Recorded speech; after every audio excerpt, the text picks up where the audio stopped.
Alright, so for today's video, we're going to be doing kind of like an educational type of video today. We're not going to be sounding any of the T-bolts at all. I have one of them hooked up, so I was testing out my newly acquired iPhone 3GS. I got it today. So just kind of to test that out, see how the video quality is. I might post it to the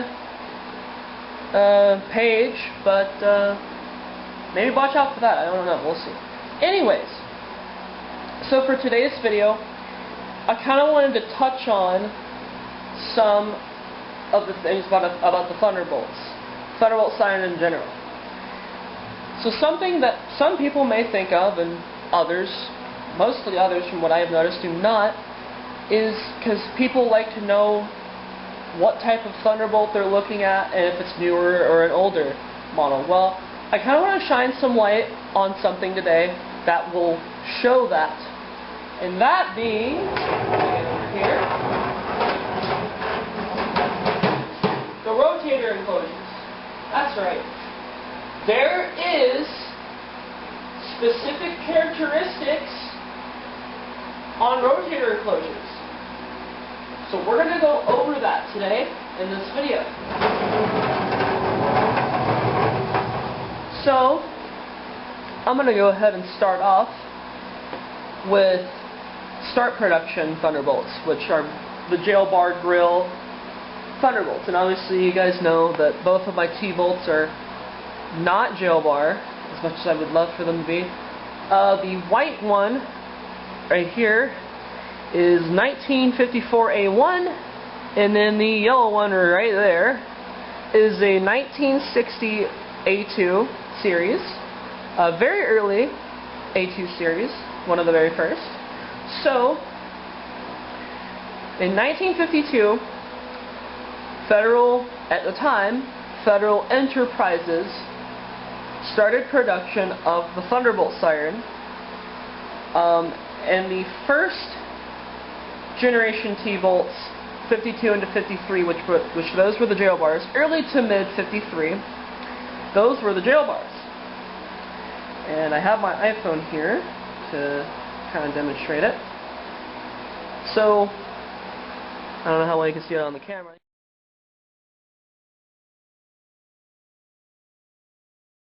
You see how, if you can see that pretty alright, you notice how it's pretty centered up and it's squared on, like it's a normal Thunderbolt rotator that most people see, but it's pretty centered and it's kind of slim. So that's how the jail bar ones looked. They were centered up and kind of slim.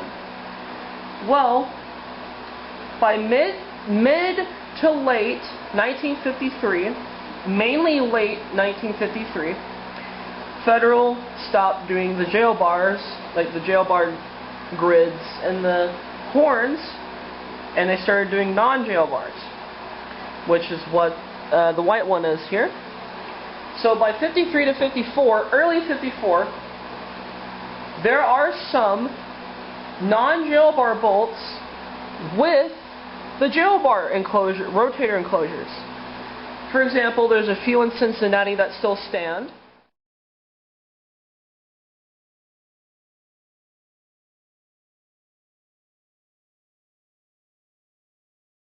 That have those. They have the slim, what I like to call the slim jail bar rotator enclosures, but they aren't a jail bar. Those are being signified as some of the very first Thunderbolts without the jail bars. So come mid 54, which is when this Thunderbolt is from. It was manufactured sometime in the middle of 54, so around the summertime. It was manufactured in the middle of 54. And around that time, Federal decided to change it up a little bit. So when the A1, this is an A1, they changed it up.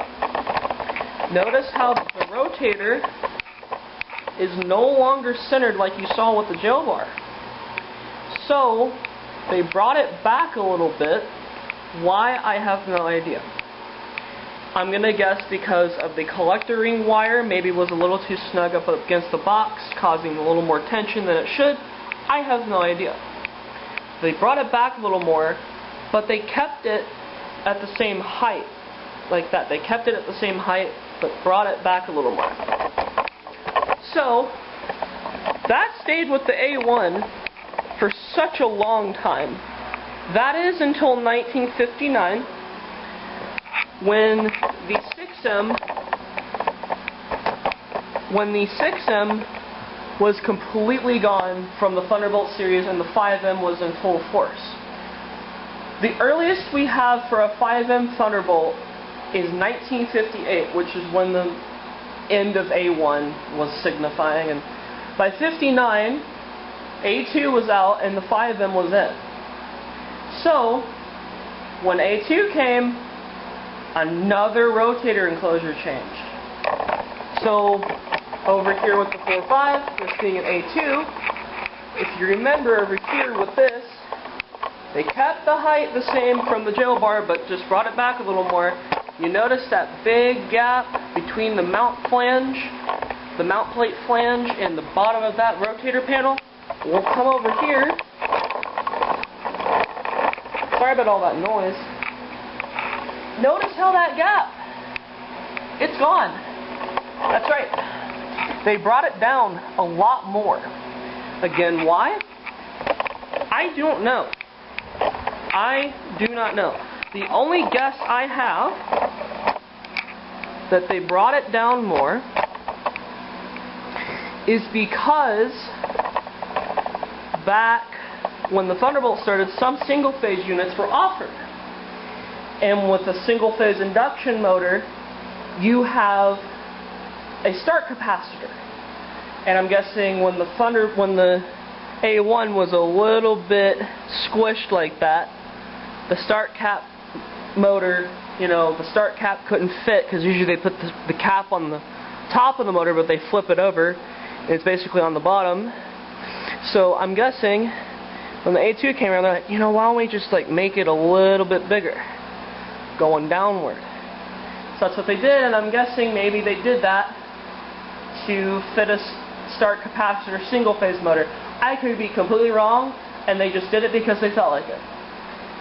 So, that is the rotator enclosure design that stayed with Federal for the longest time with the Thunderbolt. That was until around the 80s when the 2001 DC, or some people like to call it an SRN, in this case I'm going to call it a DC, the DC Round Max and the DC started production. They used that A2 rotator enclosure from the Thunderbolt. That was until the 3rd to 4th gen SRN. By the time the 3rd to 4th gen SRN came around, do you guys remember how the Thunderbolt, the jail bar bolt rotator enclosures were all centered up and slim? Well, let me show you this.